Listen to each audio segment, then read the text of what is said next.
Welcome to the Average Nobody's podcast. My name is Matt, and I'm here with... Who wants to go first? I'll go first. Ryan. And Adam. And blast from the past, Adam. We got Adam back here because we're doing a full movie episode. So this is reminiscent of the Make Movies Great podcast that we did a few years ago. So we're just doing all movie shit. We're going to start off with trailers of the week. So there's really not a lot because there ain't shit in theaters. There's nothing coming out in theaters. Everything's either going to on demand or being delayed, and we'll get to that later. So I just found two, and I'm not sure if you guys... I'm sure you've seen one of these two. I don't know if you guys ended up watching the second one, but we'll start with Capone. So Capone, starring Tom Hardy. Me and Ryan talked about this last week in the regular podcast episode. It stars Tom Hardy as Al Capone in his later years when Al Capone was retiring in Florida and just being a crazy person with his dementia, and there's kind of like this mystery that they're unraveling about him. So did you guys watch this? Yes. I did too. Yeah, we talked about that. You saw, yeah. I'm super fucking excited for this because I love gangster movies and I love like these type of stories. They're like the untold stories. And I was talking to Ryan last week about it. It's like you remember, Al Capone is like this gangster. You saw The Untouchables and you saw him as like when he was like at the top of his power. And then now you have this story about him, like people, he was diagnosed. I was reading a little bit about it. He was diagnosed with dementia, but people weren't sure if he was kind of like putting it on for people, like way more than he actually had it, and kind of like playing dumb and things like that, kind of like masterminding everybody, or if he was actually just crazy. It reminds me of the episodes of The Sopranos where Junior Soprano is standing trial, and they're not sure, like they're trying to see if he's fit to stand trial, and he's kind of like, you're not sure if he's actually fucked up in the head or if he's just playing that so he can get out of going to jail. So when I watched the trailer, like I don't know the whole Al Capone story. Like I know he was a gangster, maybe some of the highlights, but I didn't even know that this was a thing, that he like had dementia and was losing his marbles, towards I guess the end of his life. But that's something else I'll find out when I eventually see it. Something interesting about this, though, I read the tagline for the trailer. It said he's 47 years old. Like, Tom Hardy plays a 47-year-old Al Capone in the movie. Throughout the whole thing? He's 47? That's what I read on the IMDb page, and I was like, wow, he looks terrible for 47. Well, I don't know he when. He was also like obese, and he had some type of STD. That's why he has like all the shit on his face. Like, yeah, the 47-year-old. Sorry, Ryan, go ahead. Well, because he contracted some type of STD in prison, but I mean, he died. Yeah, he died at 47. Yeah. Oh yeah, he did. Holy shit. He just always, but like even when he was in his 20s, he looked just bad. Like he always looked old. I think he's one of those people that looks fat and old. Yeah. So I guess the STD is what made him confused and disoriented and fucked with his mind. Yeah, and I'm wondering, it's interesting too because this was in the mid 40s. I can't imagine like medical science had like a huge grip on dementia as far as being able to diagnose it, and he has endless amounts of money.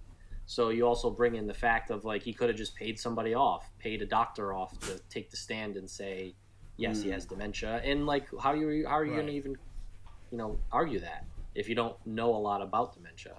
So it'll definitely be an interesting story. My favorite Capone is the guy who did it in Boardwalk Empire, Stephen Graham. Yeah, he was so awesome. He's just a really good actor. So I know it'll be different because that was like Capone when he was young and full of piss and vinegar. But this one should be interesting too. I like that. I think I agree with you. That's my favorite Capone. I didn't like the Robert De Niro Capone from The Untouchables. I didn't like that. For some reason, I just didn't like it. The most compelling part of that movie was Kevin Costner and his crew, not necessarily Robert De Niro as Al Capone. So yeah, I think that he did it the best. What's his name? What's the actor's name? Stephen Graham. The one from... Yeah, he's good. He's very good. I like him. So this movie, and the second, sorry, I just wanted to say this movie is directed by Josh Trank, who did, well, he did the Fantastic Four movie that wasn't good. And that's an understatement. Yeah, when I first saw that, I was like a half an hour in. I was like, hey, this isn't that bad. And then like 5 minutes after that, it just off a cliff. It was terrible. But It's terrible. he did also write and direct another movie that I love called Chronicle. So that gets me excited to see Capone. And honestly, And Tom so Hardy speaking of is the Chronicle, this next movie, the next trailer, Proximity, it reminds me of that type of feel. Like it reminds me of, it is very similarly like felt. It's not there's not a lot of found footage obviously in it, right? The way that Chronicle was, Right. But it has like I don't know, it has like the same like kind of like feeling to it. And so Proximity is like it's a I don't know, like it didn't really give us much, but I was very interested in it. So I got a feeling that this one, the Proximity, was put in here for me instead of Ryan. This doesn't seem like Ryan's cup of tea, but I was all in on this trailer. All in on this movie 20 seconds in. This is right up my alley. Yeah, I'm really psyched to see this. What platform is it coming out on? I don't know. I'll look it up right now. It's just like on demand, because it's got a May 15th release date, and we're not going to have a lot of movie theaters open then. Yeah. No. This will be a movie I'll watch like 3 or 4 years from now. It's on Amazon Prime or Netflix. I'll give it a shot. The one thing that that main guy, he looks like a demented Tobey Maguire. Like if Tobey Maguire was like, you know what, I don't care anymore. He looks like if Tobey Maguire and the guy from Stranger Things, right? the new guy were fused. You know what I'm talking about? The new guy. Oh yeah. Yes, I do know.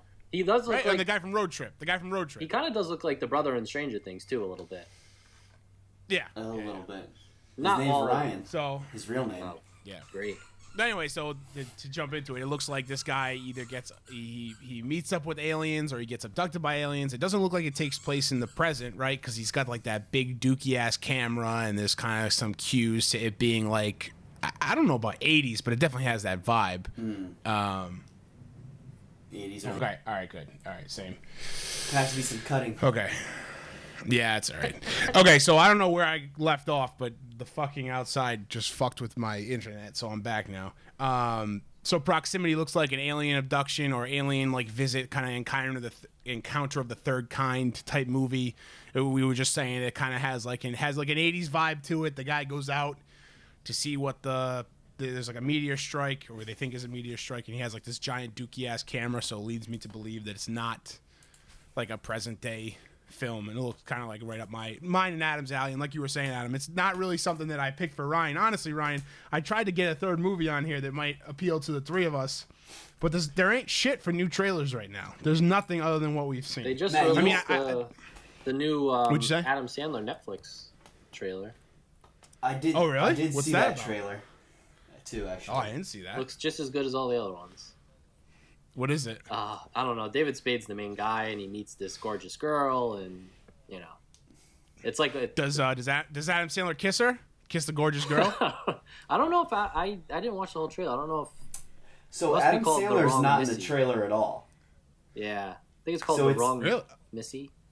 David. It's just one of his movies that he has a contract with Netflix for, though, like the Happy Madison movie. It's a Happy Madison I movie. think so. So David Spade is. I can't imagine David Spade's making movies outside of with Adam Sandler. Yeah, because Vanilla Ice is in it. Sorry, Adam, what'd you say? No, I was just gonna say David Spade is like nerdy guy, and he bumps into this gorgeous girl, and they hit it off. And so his best buddy that he works with, Nick Swartzen, tells him, "Oh, you should call her and invite her to the company retreat in Hawaii." So he calls her, or he texts her and invites her, and she says yes. But when he gets on the airplane, it's another girl who he went on a blind date with, who was a nightmare. And so this nightmare girl is on the trip with him. And guess what? I'm guessing it ends happily for them. Who's the nightmare girl?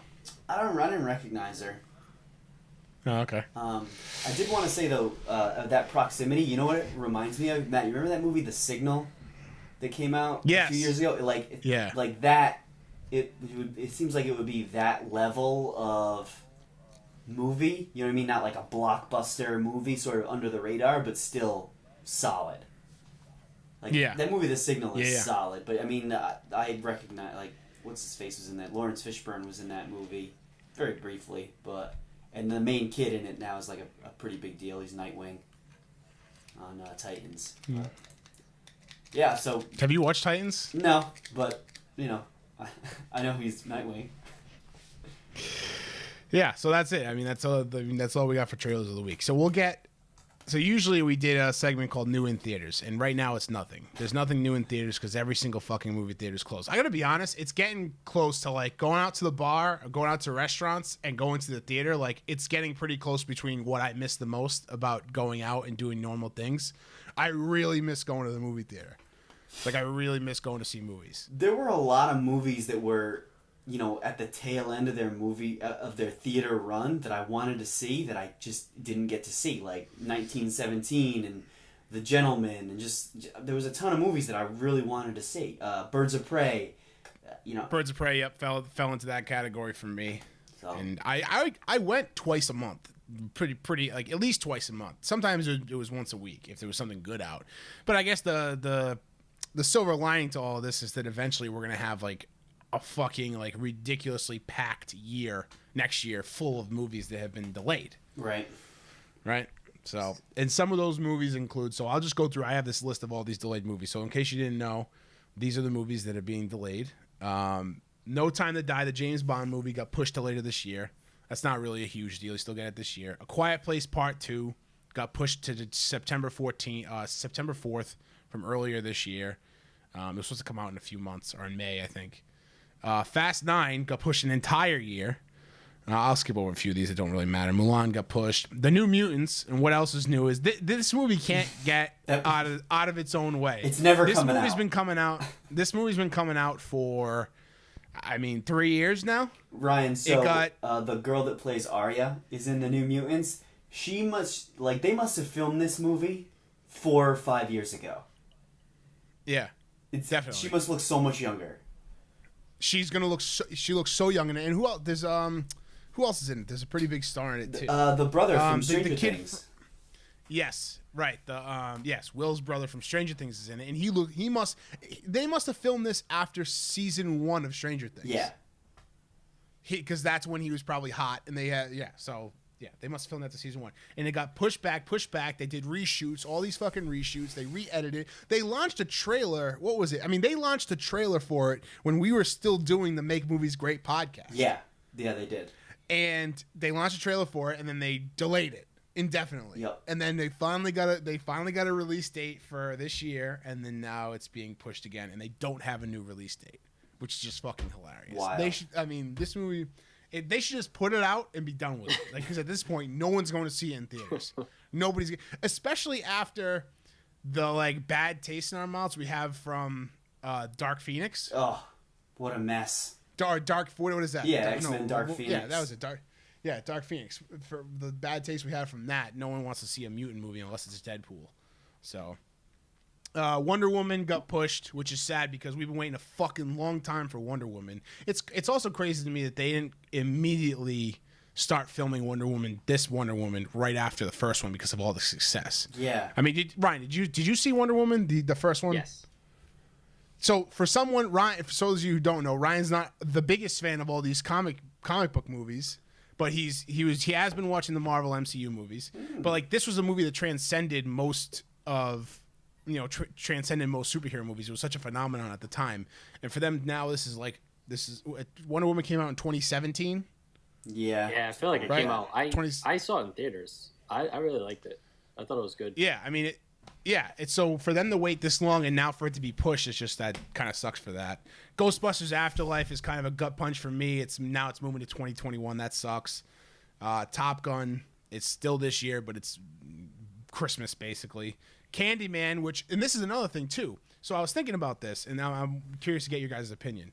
So we already got a ton of trailers like trailers for movies like over the past few months that are supposed to be coming out soon. Now with them being pushed a year, later this year, when they go back to their marketing push to remarket these movies, are people going to glance over them because they already forgot about the trailer? You know what I mean? Like Candyman. When Candyman came out, fucking Jordan, no one does a trailer like Jordan fucking Peele does. No. Like with music and everything, the music he picks out. In 6 months from now, when they're repumping it up for theaters again, if we are going back to theaters, does it lose all of its oomph from it coming out, from when we first saw the trailers? You know what I'm saying? I'm sure they'll fire up the marketing machine again. Like you haven't seen anything since that, Yeah, no, I think it sucks. I mean, studios really spend a lot of time on calendar work for when their movies are going to come out and who they're coming out against and all of that. Like there's a lot of work that goes into that so that there's not a great movie that gets overshadowed by another like blockbuster that everybody's obviously going to go see. You know what I mean? Like for someone to plan a movie to come out the weekend a Star Wars movie comes out is dumb as shit. Like, you don't do that just because everybody's going to see Star Wars. No one's going to see your movie. Right. No matter what it is. So this is kind of like one of those things. It's going to be tricky. And I don't know. I think it is tough because, with Candyman, like that first impression it left on you was so positive. Like it was so good. And like, Jordan Peele just nails all the trailers. So, I don't think it'll necessarily lose some of its shine coming back again, but you don't have that first impression again, So it's not going to be the same. That's exactly what I'm saying. That's well said. That's exactly what I was saying. It's like you don't have that first impression again. It doesn't I don't think I'll be even if they show new footage, I don't think I'll be as excited than when I saw the trailer for the first time. I love Fast and Furious movies, so that's not going to matter. But I'll be honest with you, like I saw that trailer and I was so fucking this trailer with John Cena and everything, and the reveal that John Cena is Dominic Toretto's brother was fucking awesome. And then Han is alive. And Han is alive. Like, what a fucking trailer! The only Fast and Furious could do a trailer like that. And now it's being pushed an entire whole year. They got their sweet spot though to open up the summer. You know what I mean? They pride themselves on being that first big movie before the summer starts. I think a lot of other movies probably could have took that advice instead of like I'm trying to see some of these here, like Candyman, for example. It got pushed to September 25th. September 25th is kind of cutting it close. They might have to push that again. Yeah. Instead of just pushing it way out in the future and solidifying that day, September 25th is tough. You're going to have to start your marketing up again a month before that. You know what I mean? Yep. Same thing with The Quiet Place, Part 2, September 4th. Right. Yes, totally. Hey. So, and then, yeah. I wanted to say, I learned a little interesting, before we get off of Jordan Peele, I learned an interesting piece of information about him today. So, I've been at, numerous people's requests, including Ryan's. I've been watching, just binging Brooklyn Nine-Nine. Jordan Peele is married to the actress that plays Gina in Brooklyn Nine-Nine. Yeah, Chelsea Peretti. Chelsea Peretti. I had no idea. Yeah. No, I guess everybody knows this but me. Hollywood power couple. Come on, Adam. They are Hollywood power couple, yeah, for sure. Well, I guess I'm the asshole. I think I found that out. I found that out after. I didn't know that for a long time. I think I found that out after I saw. What was the most recent one? Us, yeah. See, which I they were like married as much during the first one. Get out. Yeah. So I think she was at the premiere with them or something or whatever. That's how I found out. Yeah, thanks for the info, Adam. You're welcome. Going into the MCU, obviously Black Widow can't catch a break. Took so long for that movie to get made, and now it's getting kicked back. Disney's also basically they played musical chairs with everybody's, or leapfrog, I guess, with everybody's movie dates. Every movie that was coming out, so that includes Black Widow, The Eternals, Shang-Chi, Doctor Strange and the Multiverse of Madness, Thor Love and Thunder, Black Panther 2, Captain Marvel 2, all of them are just getting pushed back to the next one's date. So eventually we'll get back into the rhythm of the MCU just releasing a movie, movies 3 times a year, but it's just going to take a little bit longer now. So. Well, and it's kind of similar to sports too, like with all the tournaments. I mean, like for golf, you're gonna have like almost 3 of the 4 majors will be in the fall. When did they push the Masters to? November. Oh, really? Yeah. So I mean, but you just hopefully they can have it then. So that's kind of something cool to look forward to. Similar to how you said with all the movies, like you're going to be bunching them together, but it could be where you have like a couple really big movies coming out every month for a while. Maybe I know they probably will skip a few months because some want the fall and some want the spring, but hopefully it's just delayed and they can eventually have these big premieres that they want to do. Yeah, most of these movies aren't bad because these movies are already, for the most part, are filmed. Right. And they're just waiting to hit theaters. So they can either decide, maybe, with Capone coming out on May 12th, and I don't know if that was already, like, headed for streaming services first or if that was going to go to theaters and they decided not to, whatever.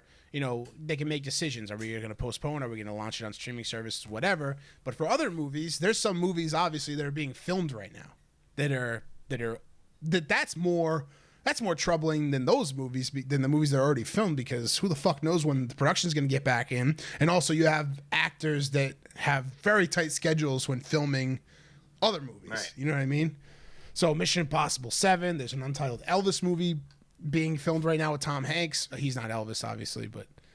Plays his manager, right? Tom Hanks obviously got the coronavirus, him and his wife. Jurassic World Domination, which keep losing interest more and more they make these movies. Isn't it Dominion? Is it Dominion? I have Domination here. Maybe I just translated it wrong. Yeah, Dominion. Oh, whatever. It's Dominion. Yeah. Domination, whatever. And then, of course, the Batman, which was such a fucking kick in the ass because they had such badass fucking behind the scenes shots of Robert Pattinson donning the cowl in the car, and then him riding in the car and the motorcycle, and now of course the it's suspended. The only silver lining with that is that who knows, maybe they're just like, you know what, Robert Pattinson's not working out, and they call Ben Affleck. Gotta get Ben back. Pattinson's too busy. They've only been filming for a few weeks. You never know.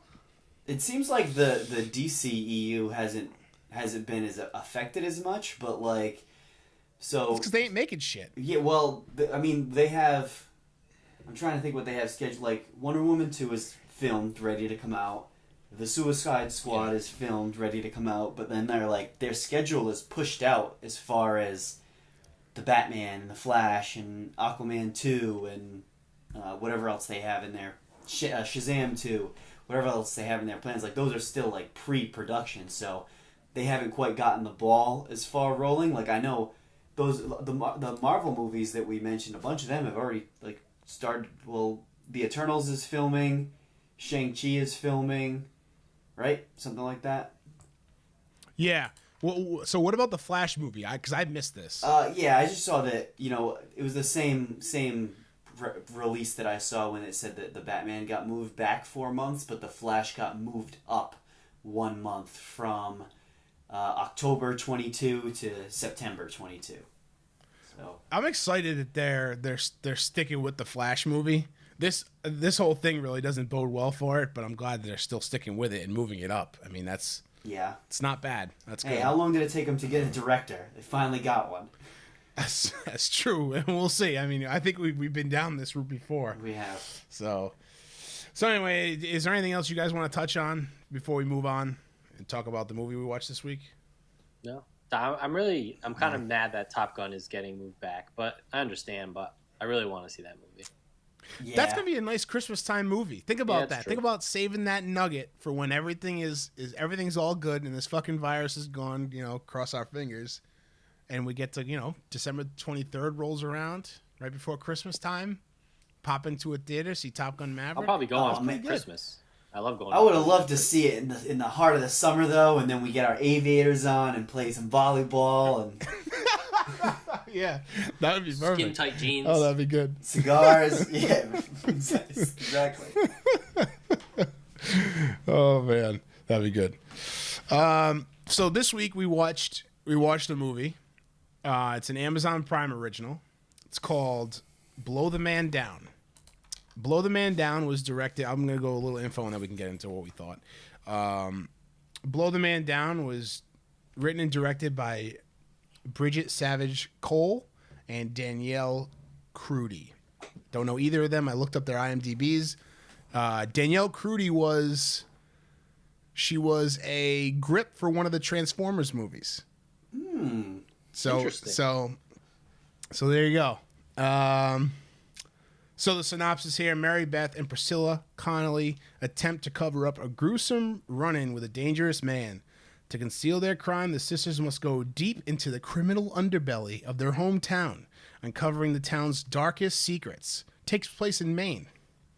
Rotten Tomatoes score, critic score, was a 99% as of yesterday when I put that in there. Still today, with too. 97 reviews. 99%, crazy. Yeah. With 97 reviews, that's pretty good. And then a 77% audience score, which is not the disparity you usually see. You usually see the opposite there with movies on Rotten Tomatoes. Anyway, Ryan, what did you think of Blow the Man Down? I liked it. I did. I mean, a 99 is for, I don't think there's like maybe like a handful of movies ever that were like a 99. I know Rotten Tomatoes rankings are different than normal, but I really enjoyed it. It was very unique. I thought the cast was like, it was well cast and it worked to have kind of a lot of unknown actors. Like, I think it would have took me out of the movie if I saw someone I really knew. Like, you know what I mean? Like a really famous actor or actress. I liked having a bunch of different character actors because then it let you kind of immerse yourself in the plot of like what was going on. And I thought they intertwined everything really well. There was like multiple storylines going on. Everyone played their role well. I thought the music was really good. It really cued you up for when to be nervous or anxious or, you know, some type of discovery was happening. The score was very good. Yeah, I liked it. Out of 100, I would probably give it like 88. Out of 1,000, I'd probably give it like a 888 maybe. Okay, so that translates. Okay, that translates. I liked it. I did like it. I thought it was very unique. I enjoyed the pick. Adam, what'd you think? I agree with Ryan. I agree with everything that he said. My favorite part about it was the score and how it really enhanced what was going on the screen. And, you know, I watched this trailer before you even sent out the text, you know, if I was interested in watching it and hopping on the podcast. And I was intrigued by it because it seemed so different. Even the filming style seemed different from the trailer. So from the trailer, I expected, you know, the cover-up, but I didn't expect the whole, you know, them trying to take down, not trying to take down, but getting involved with, you know, a prostitution ring in their hometown. That to me, that brought a whole different element that I didn't expect into the movie. One thing that I was a little confused with at the end, we're like, are we spoiling? We doing spoilers? Oh yeah, this is spoilers, full on spoilers. So at the end, the young cop finds out that the younger sister was last seen with the guy that she ended up killing, and her sister helped her cover it up. And there was some chemistry going on there between the older sister and the young cop. And then the young cop just decided that he didn't like the older girl anymore. Yeah. But he made a lot of leaps to not like her anymore. Like, first of all, a bad person is dead. And he doesn't know what happened to him. You know what I mean? Like, there was no evidence at the scene that showed he was murdered. You know what I mean? Like, he wasn't found. The body was never found. Yeah. For all they know, he skipped town. I think there was a lot of leaps this movie made that kind of didn't. It didn't. I overall, I think I enjoyed it. I didn't think it was great. I didn't think it was 99% on Rotten Tomatoes good. There was a lot of leaps they made. That was one of the biggest gripes I had. Is like, hold on a second. It was never earned that cop, that young cop, was like this young, like gritty, like wanted to do the right thing kind of cop. He was just kind of a pushover the whole movie. Right. There was no point in the movie where I felt like his morals were going to out like he was like basically just hiding. Like the old timer was kind of like like, oh, whatever, it's this, it's that, she makes good pie, she's really nice, I've known her for a long time. You just kind of look the opposite way in this small Maine fishing village. But I never got the feeling that he was like this, gonna be like, oh, I'm gonna do the right thing, like, putting my foot down and all this. So that was kind of odd. Right. It was like he was off the bat, right? I got he was in training. You know what I mean? I felt like he should have had his notebook out, taking notes from what the older cop was doing. The filming, they did a really good job with the cinematography, like doing reveals. Like I thought that it was very suspenseful, and with just like it was just very suspenseful with just the music and just the cinematography. I didn't really need. You don't really need any of like the people speaking to like get some of those scenes. All you needed to hear was the score and what the camera was doing. And I thought that was really cool. One of the parts that sticks out is, at the beginning of the movie, this guy gets murdered by the younger sister, and whatever, they get rid of him. How they got rid of him, we'll get back to in a second. But they found a body, and you think it's going to be his body that washed up, and it ends up being this other prostitute that washes up. And so you think that it's going to be, and like they reveal that to you by showing that she still had arms. You know what I mean? Like she still had her arms, and whereas his arms were taken off so he could fit into the cooler, which I thought was cool. But there was just like, when she went, so to start off the movie, the younger sister, it's their mom's funeral. The younger sister goes to this bar, meets this guy who's not from this town, and they go back to his place, and you find out that he was, I guess, from what I understood, he was brought into this town by the lady who owns the brothel. Yes. to kill that prostitute. Mm-hmm. Right? Yeah, that's okay. That's and he was given 50 grand to do it. Is that what I'm understanding? That money was the 50 grand that he was paid. It sounded like he was working there. You know what I mean? He was part of her ring because the other girls at the brothel knew who he was. Yeah. So the younger sister finds that there's blood in his trunk, and she fucking freaks out and runs, and she chases after him, and she gets him with a harpoon right in the eye, which was fucking awesome. She gets him with a giant harpoon. She got him in the neck. Oh, it was the neck? Yeah. Oh, I thought she got him in the eye with it. All right, right in the neck. He dies. She bashes his head in with a brick. And then she calls the sister. And here's where the first, I was like, I don't know if I buy this. She goes to the sister, tells her what happens, and immediately the sister goes into hide the body mode. Like, without even, she goes to call the police, right? She hits the speed dial number on the police. And then she hangs up. But in the time that the 3 rings happened, when the police officer picked up until the moment she hung up, it took her that long to decide, you know what, we're not going to tell the cops. We're just going to hide this body. We're going to throw this body in the ocean. And I didn't buy it because I don't know this girl. I don't know what this girl is capable of. And she's this little meek, quiet girl. And I guess that's kind of one of the themes of the movie is you don't underestimate women. That's one of the lines that she says. But I just I don't know. And then it was a comedy. It was like a Three Stooges episode of them trying to fit the guy in the cooler. Obviously he wasn't fitting in that cooler.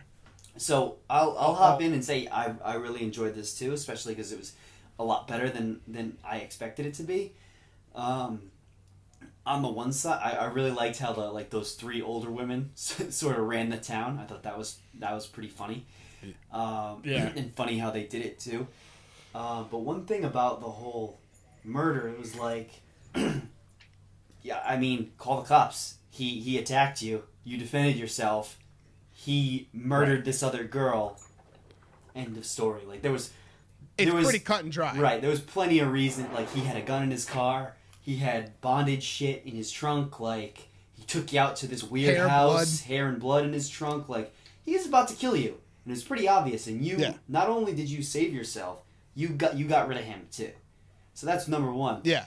And then number 2, how did 2 girls that run a fish store, born and bred in Maine, not know that cooler is not going to sink? That cooler is not going to sink. I don't know. They wrapped it in duct tape, and they put a tiny little anchor on it. I was like, come on. There's no way. That was that was a stupid move to begin with. You shouldn't have been doing that. Yeah. I just like that kind of thing. It didn't really. I understood what they were going for. Like maybe they didn't quite follow through with it. But you're right. They would know that cooler wouldn't sink. Like I could understand them like maybe panicking and not calling the cops. Okay, I'll buy that. But they should know that cooler is not gonna sink. Yeah. No way. So I don't know. And it also went by pretty quick. That's one thing I'll give kudos to this movie. Like, it didn't overstay its welcome. I think that if it went for 2 hours, I would have been way more turned off by it. Yeah. But I think at a trim hour and a half, like from opening credits to closing credits, hour and a half, that's pretty trim. That's pretty lean. Yep. So I think that they told a compelling story in the time that they allotted. And you can't really ask for more than that. And it was pretty original, in a time where like everything's remade and redone in sequels and all that. You can't really ask for more. I thought the little cutaways with the fishermen singing the old like fishing songs and like those I thought that was cool. That was kind of like that one guy, I guess, was like singing to the camera. He kind of like breaking the fourth wall a little bit, and I thought that was cool. Yeah, I really liked that too, and I really appreciated the time crunch. The whole movie flowed so nicely, and I was into it from start to finish. Yeah. And fun fact, I didn't know this, but prostitution is legal, 100% legal in Maine. Huh? Didn't know that. I was like, this is going to be a whole other thing. Like, why aren't they covering this up better that this place is just a whorehouse? But they don't have to. Right. Because it's legal. And the old, I didn't know that either. I guess the old ladies in the town just didn't like it. They weren't having it. Yep. They weren't having it. Nope. So, except for the one, right, that ran it. Yeah. I didn't really understand her relationship with the other two ladies, like June Squibb and the other, I don't know what the other lady's name is, but so they like so there were four old ladies, the trio, and then the one that ran the brothel, died. And the one that it sounded like the one that ran the brothel and the mother of the girls were good friends. They never, I didn't know if they were going this way, but like, was it sort of suggested that their mother worked there? Like, the two girls didn't look anything alike, and there was no mention of a father. You're right. I thought about that for a second. I wasn't sure what she was getting at because she was always the main lady, Devlin, right? Yep. Miss Devlin, who ran the prostitutes. She was like kind of like the madam. She always told stories about how close her and her mom was, but. And then the immediate reason why I thought that maybe their mom was a prostitute, or they didn't know and she was at one time, was when she was talking to them about coming to work for her. Mm-hmm. And she pauses and she goes, well, on the business side, of course. And so I was like, well, what does she mean? Yeah. Does she mean that her mom worked not on the business side, like worked on the fucking giving blowjobs the fisherman side, and you know what I mean? And like, so I thought that was, you're right. I thought that was cool, and I think they kind of left some stuff to mystery. You know what, too? I gotta say this. This has nothing to do with the movie, really. More of the setting. I gotta tell you, I think living out in Maine, in a small town, just fishing all day, I think that sounds like a good life. Sounds awesome. I think that sounds like an amazing life. You are on the nose. Look at us rushing around and doing all this stupid shit. Right. When we could just be fucking pulling in fish. Just eat fish hanging and out, drink beer. going to the bar. What's better than that? That's it. Going to the bar. That guy, right? That guy, the guy at the beginning of the movie who gets the pitcher of beer right at the beginning, when he's in the bar and he's like, "I got tomorrow off," and he's like, "This is the pinnacle of his life. Like, I have tomorrow off. Oh. I don't have to fish. I get to drink beer all day." He was the happiest man in the world. That's it. That's all he wanted to do. No, nothing else on the docket. Just drinking beer. That's it. I'm in. Sign me up for Maine living. Sign me up for Maine living. It's like it's funny. It's like, so if you like Massachusetts and Rhode Island, like consider them like the same, but like New Hampshire is kind of like Maine training school, and then you go up to Maine and then you're that's it. Like, you're up there and you're like, this is fucking Maine. You're in Maine now, boy. Yeah, we joke around that there's no rules in New Hampshire, but in Maine, there's really no rules up there. Clearly, prostitution. You might as well legal. be in the Yukon Territory if you're in Maine. That's it. It's like the further north you go, the more insane you become. Yeah. Sorry, I had to like goose outside before she started screaming and yelling. That's okay. Screaming and yelling. She doesn't bark. Ryan, do you have anything else you want to say about the movie? Well, I wanted to say, like, this was probably like the movie where the police have been the most ineffective in like any movie I've ever seen. Like they really weren't. Like, the old guy had no intent on solving anything. No, nothing. He was. And, like, there was said, zero the investigation. The young guy was clearly inexperienced, and like, yeah, maybe he wanted to figure things out, but didn't really look too much further into it when he found out the sisters were lying. Yeah. But there was a review on Rotten Tomatoes that I really liked. It was just like a quick one that I thought summed it up really well. And it's like the world they created, like living in Maine and like that whole like tiny small town dark secret type thing. Like, it's a world that you don't want to live there, but it's well worth a visit. I thought that was a good way to put it. So like, you know, you might just want to pop in. Like, I have no interest in like being a part of that life. Maybe a singing fisherman, but nothing else. I don't know. Me and Adam were just talking about how we want to be a part of that life. Really? I think we might be moving to Maine and becoming fishermen now. I think that's it. We might. You better get vocal lessons. We were talking about that. I know that guy was an amazing singer, and those like folk songs are so fucking cool. Like that guy at the beginning of the movie when he was getting his pitcher of beer and they were playing beer pong in the back, and he was just like, I got the day off tomorrow. It was like that was the pinnacle of his life. He was so happy. But like look at me. Would you want to live there? It might be better to do it in Florida. Yeah, maybe, but you got fucking crazy people in Florida. I think like Maine, yeah, sure they're crazy, but they're fucking lunatics in Florida. Yeah, life is probably Florida's a little slower in Maine. Yeah, I would think so. I don't know if I'd want to live there. I mean, I'm all for, drinking beer during the week, but I don't know if I'd want to live there. I don't know. I think Maine sounds very appetizing to me at this point. Yeah, Maine is calling. I think that should be their fucking tourist like slogan. Maine is, if that's Maine not is calling, already and a then thing. have somebody sing a sea shanty. I think that's gonna be me. I'm just gonna sit at the border. I'm looking that up. That sounds really familiar. Maine is calling. I don't know. I mean, there's shirts that say Maine is calling, but I don't think that's there. Oh, that's like a official slogan. Like Virginia Beach is for Virginia Beach is for lovers.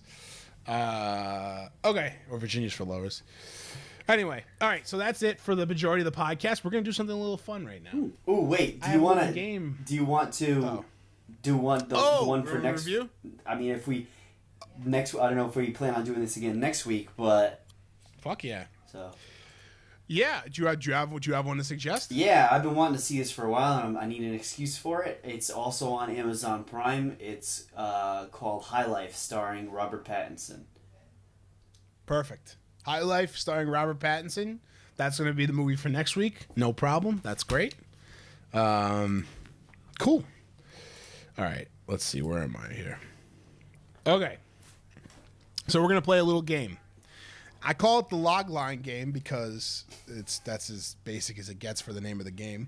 I'm going to read you guys a log line. Did I edit these log lines and change them a little bit to throw you off the case a little bit of what the movie is? Yeah, maybe I did, but that just makes the game harder. So I'll give you an example. So this is going to be a gimme. I'm going to give you a log line, and I'm going to have you guys tell me what movie it is. You can go ahead and shout it out. You can, stop me at any time. However you want to do it. This is like whose line. The points don't matter. So just fucking shout it out. All right. So this is an example. So I say, an 8-year-old troublemaker must protect his house from a pair of burglars when he is accidentally. There you go. Home Alone. When he is accidentally left home by his family during Christmas vacation, that is in fact Home Alone. That's an easy one. That's the easiest one you guys are gonna get. Okay. First up. A guidance counselor mistakenly sends out the wrong transcripts to Stanford University under the name Orange County. Orange County is the one. Ding, ding, ding. Adam gets it. It's the full one is the guidance counselor mistakenly sends out the wrong transcripts to a Stanford University under the name of an overachieving high school, Orange County. For bonus points, Adam, what is the name of that high school? I don't know his name, but it's Colin Hanks is the actor. Seth something? I think you're right. I'm looking it up right now. I don't actually know. I was asking. And Jack Black, right? He's in that? Yeah, Jack Black is his brother, stepbrother? His brother's name is Lance. I know that much. I love that movie. Orange County is really good. No, Sean Brumder. His name. Yeah, Sean Brumder. Yeah, there you go. Yeah. And Lance Brumder. Let's see. All right, next one. Let's see how fast you guys get this. A water boy for a college football team discovers he has unique talent. The water boy? That's the one. The water boy. The snakes don't have pots, Mr. Coach Prime. Here's the next one. A pair of buddies conspire to save their best friend from marrying the wrong woman. Saving Silverman. That is correct. I don't know. I'm disappointed you didn't get that one. I thought there was going to be more. I thought there was going to be more. That's why I didn't answer. Here we go. They're going to get tougher now. An overstressed suburbanite and his neighbors are convinced that the new... Ryan got it. Convinced that the new family on the block are part of a murderous satanic cult. I think you guys know that I'm just looking up these movies. Okay. I trust my instincts. When their adoptive mother is gunned down in a store robbery, they investigate the murder for themselves and look for the killers. But not all is what it seems. Is it a Mary-Kate and Ashley Olsen movie? It is not. It is not a Mary-Kate. I'll read it again. When their adoptive mother is gunned down in a store robbery, they investigate them. It's kind of dark for the Olsen twins. They investigate the murder for themselves and look for the killers, but not all is what they seems. And I'll give you a hint. They're brothers. I've got nothing. I'll give you the actors now. Andre 3000. Mark. Four brothers. Oh, Four the brothers Lady is the Killers. answer. It's four brothers. Oh. Mark Wahlberg, Andre 3000. I forget the other two guys. Tyrese. Yeah, it's right. Yeah, Tyrese, and then the kid from. Yeah, he is. I've never seen it. Oh, You never seen Four Brothers? No, I haven't. It's a 2005 classic. Yeah. Okay, Won here we go. the Oscar. Next up here, popular Broadway actor Gary Johnson is recruited by a counterterrorism Team America World Police. Oh, I haven't seen that one in forever. As the world begins to crumble around him, he must battle with terrorists, celebrities, and falling in love. That's Team America World Police. Next up, a team of explorers traveled through a wormhole in space in an attempt to ensure humanity's survival. Interstellar. Oh, Yes, correct. I was thinking of something else. A trio of young men are forced to grow up quick when their girlfriends all become pregnant around the same My time. baby's daddy. That is correct. You want to know what's crazy about that movie? So it's got Anthony Anderson's in it. Fucking Christopher TJ Moltisanti. and Christopher Moltisanti. Isn't that? I fucking didn't even realize that. I forgot that Michael Imperioli was in that. What a role for him. Eddie Griffin. Okay. A Method Man is in that. Yeah. That's a good one. That. You remember, like, there was, like, they called it the Frat Pack. It was, like, Vince Vaughn and Will Ferrell, and they made all those movies together, like, with, they made Old School and all that. I think that group, like, the Last Friday, like, all those guys all working together, like, all the guys are always in the same movies. Like, I think that was, like, a better crew. And Derek loves those movies. Here we go. An unemployed cartoonist moves back in with his parents and younger brother. When his parents demand he leave, he begins to spread rumors that his father is sexually abusing his younger brother. What? I had to take out the names because it gives it away. I don't know. An unemployed cartoonist moves back in with his parents. I'll give you a hint. It's a Tom Green movie. Oh, Freddy Got Fingered? Oh, Freddy Got Fingered? Yep, that's it. That's dark. The last one here for the win. A retired master car thief must come back into the Fast industry. and the Furious. Nope, to steal 50 cars. Gone of in his 60 crew seconds. in one night. That is correct. Bonus points. What's his? And for the win, what is the villain's name and nickname in the movie? Oh boy. And I do this and know this one offhand. Ooh, Ryan's looking it up. I won't say it, but because Nick Cage has a ridiculous character name in this too, doesn't he? What is his name? Yeah, it's I forget what his name is. I know the villain's Memphis name. Reigns. Yeah, Memphis Reigns. Right. Memphis. What is Angelina Jolie's name in it? Sway. Sarah Sway Wayland. Wait, is it Mirror Man? What the hell is that? No, it's Ray the Carpenter Calitri. Oh, that's a name. Because he makes That's the guy from The Leftovers, furniture out of too. wood. Oh, he's in The Leftovers. Yeah, he plays Nora's brother. His little operation down on the docks in the warehouse, like he's literally just making like a rocking chair when Memphis Reigns goes to visit him for the first time. Oh Like, shit! this is man. just so on the nose. You know, Ryan. You know who the actor is? It's the priest from The Leftovers. Yeah, I just said Did that. you? I wasn't listening to you. Yeah. Well, thank you. So that's An enormous part of this is listening to each other. so that's this week's movie game. I don't know who the winner is, but you both did pretty good. I'll take it. I'll try and make it a lot. I'll try and make it. All right, Ryan wins. I'll make it harder next week. So for next week, we're watching. What's the name of the movie? High Life, starring Bobby Pattinson. Bobby Pattinson, aka Ooh. Batman, aka Bruce Wayne, aka it's on Amazon Prime. That's right. Perfect. I'm gonna watch it right now. Perfecto. I actually watched. I've been watching a lot of movies like that I've been wanting to see that I haven't seen. So this is a great time to do it. I love it. It is. Yeah, Prime's definitely the best streaming service for that because they get the movies first. Yeah. Matt, have you Cool. seen this one? High Life? No, Okay, nice. I haven't. That's not the movie that people usually recommend for Robert Pattinson, though, right? What is the other movie he's in that everybody's like, oh, if you want to see him act, watch Good Time. blank. Yeah, that's it. That one was really good too. I watched that one. It was really good. It's the same directors. I haven't seen it, but it's the same directors as Uncut Gems. Ooh. Did you see Uncut Gems, Adam? No, I didn't see it. I heard it's coming out on Netflix in May, so I'm just gonna wait. It's on Redbox. Oh, okay. Which I saw it at the market today, but Ryan and I saw it. I have mixed feelings about it. But I didn't like the ending. Well, don't spoil it for me. we're about to just spoil saying. it. Don't do it. I'll You hang ready? up. All right, that's it for the Average Nobody's podcast this week. I'm Matt. I'm Ryan. I'm Adam. Check us back next week. We're on a roll here. This is three podcasts, 3 weeks. We're gonna do another podcast next week. It's gonna be less movie heavy because there's no fucking movie news. There's no fucking movie news happening right now. I know, So right? it's gonna be less movie heavy. We'll review the movie that Adam suggested. I already forgot the name again. What is it? High Life. High Life. Miller High Life, starring Robert Pattinson. So watch that, and we'll come back next week and we'll talk about it. We'll talk about some other shit too. Who knows? Boom, baby. Adios. See ya.